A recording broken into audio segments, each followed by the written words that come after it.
Hi friends, welcome back to my channel. അപ്പോൾ കുറേ അധികം ദിവസങ്ങളിലായിട്ട് സോഷ്യൽ മീഡിയയിൽ ഏറ്റവും അധികം ചർച്ചയായിക്കൊണ്ട് ഇപ്പോൾ ഇരിക്കുന്ന കാര്യമാണ് മുതുകാട് സാറിൻ്റെ സ്ഥാപനവും അതുപോലെ തന്നെ മുതുകാട് സാറ് തട്ടിപ്പ് വീരനാണ്, നന്മമരം ചമയമാണ്, അഭിനയമാണ്, ക്യാമറയ്ക്ക് മുന്നിൽ അഭിനയിക്കുന്നതല്ല ബാക്കിൽ വേറൊരാളാണ്, ഇങ്ങനെയുള്ള കുറേയധികം ആരോപണങ്ങൾ വരുന്നുണ്ട്. അപ്പം അത് ആരോപണവുമായിട്ട് രണ്ടാൾക്കാർ സുനിത ദേവദാസിൻ്റെ ചാനലിൽ വന്നിരുന്ന് അവർ വ്യക്തമായ തെളിവോടുകൂടി സംസാരിക്കുന്ന പോലെ അവർ സംസാരിക്കുന്നു.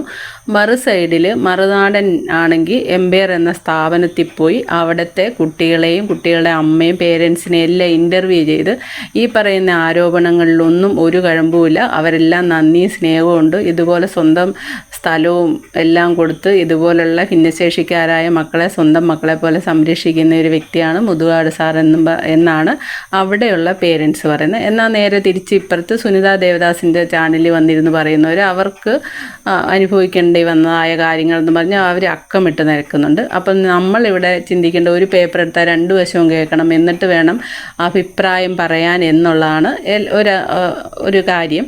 അപ്പോൾ അതുകൊണ്ട് തന്നെ ഈ രണ്ട് വശങ്ങൾ ഞാൻ ഈ വീഡിയോയിൽ ഇടുന്നുണ്ട്. നിങ്ങൾക്ക് ഇത് രണ്ടും കണ്ടിട്ട് നിങ്ങളുടെ അഭിപ്രായം കമൻറ്റിലൂടെ രേഖപ്പെടുത്താവുന്നതാണ്. ഏറ്റവും പ്രധാനമായിട്ട് ഞങ്ങൾക്ക് മാഡത്തിനോട് ഉൾപ്പെടെ ഈ സമൂഹത്തോട് വിളിച്ചു പറയാനുള്ള ഒരു കാര്യമുള്ളൂ. ഞങ്ങളുടെ ഒരു ദിവസം നിങ്ങൾക്ക് മനസ്സിലാവണമെന്നുണ്ടെങ്കിൽ ഈ കമന്റ് എഴുതുന്ന ആൾക്കാർ, ഈ ന്യായീകരണ തൊഴിലാളികളായിട്ട് ഈ സോഷ്യൽ മീഡിയയിൽ വന്നുകൊണ്ടിരിക്കുന്നവർ, ഞങ്ങൾ ചൂണ്ടിക്കാണിച്ച ഒരു തെറ്റ് അല്ലെങ്കിൽ ഒരു വിപത്തിനെ ഇത്രയധികം വിമർശിക്കുന്നവർ ഒന്ന് ഓർക്കണം, ഞങ്ങളുടെ ഒരു ദിവസം നിങ്ങൾ ഞങ്ങൾക്ക് പകരം ജീവിച്ചെങ്കിലും മാത്രമേ ഞങ്ങൾ എന്താണ് അനുഭവിക്കുന്നത്, അതിന്റെ തീവ്രത എന്താണെന്ന് നിങ്ങൾക്ക് മനസ്സിലാവും. ഗോപിനാഥ് മുതുകാടിനെ നേരിട്ട് കണ്ട് സംസാരിക്കാൻ അവസരം കിട്ടിയിട്ടുണ്ടോ? അദ്ദേഹം എന്തൊക്കെ കാര്യങ്ങളാണ് നിങ്ങളുമായിട്ട് കമ്മ്യൂണിക്കേറ്റ് ചെയ്തിട്ടുള്ളത്?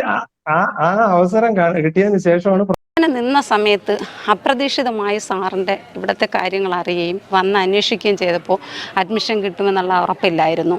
ഒടുവിൽ ഇവിടെ നിന്ന് പോയിട്ട് യൂട്യൂബിൽ സാറിൻ്റെ വാർത്തകളും സാറിൻ്റെ ഓരോരോ കാര്യങ്ങൾ സാറ് സംസാരിക്കുന്ന എല്ലാം നമ്മൾ കേട്ട് ഒരു ദിവസം എന്തോ ഞാൻ ഉച്ച സമയത്ത് പോലെ അടുക്കളയിലെ ജോലി കഴിഞ്ഞിട്ട് വന്നിരിക്കുമ്പോൾ സാറിൻ്റെ ഒരു വാർത്ത ഞാൻ വായിച്ചിട്ട് കിട്ടിയ ഒരു പ്രചോദനമാണ് എന്നെ മരണത്തിൽ നിന്ന് രക്ഷിച്ചത്.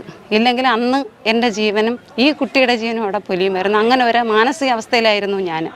സാറിൻ്റെ വാക്കുകൾ ഇന്ന് എനിക്ക് എത്രത്തോളം പ്രയോജനമെന്ന് പറയാൻ പറ്റില്ല. കാരണം ഒരു ധൈര്യമാണ്, ഇന്ന് ഏത് പ്രതിസന്ധിയെയും അതിജീവിക്കാനുള്ള ഒരു ധൈര്യമാണ് എനിക്കുള്ളത്. സാറ് പറഞ്ഞ ഓരോ വാക്കുകളും, ബി പോസിറ്റീവ് എന്ന വാക്ക് എൻ്റെ മോൻ എപ്പോഴും പറയുന്നതാണ്.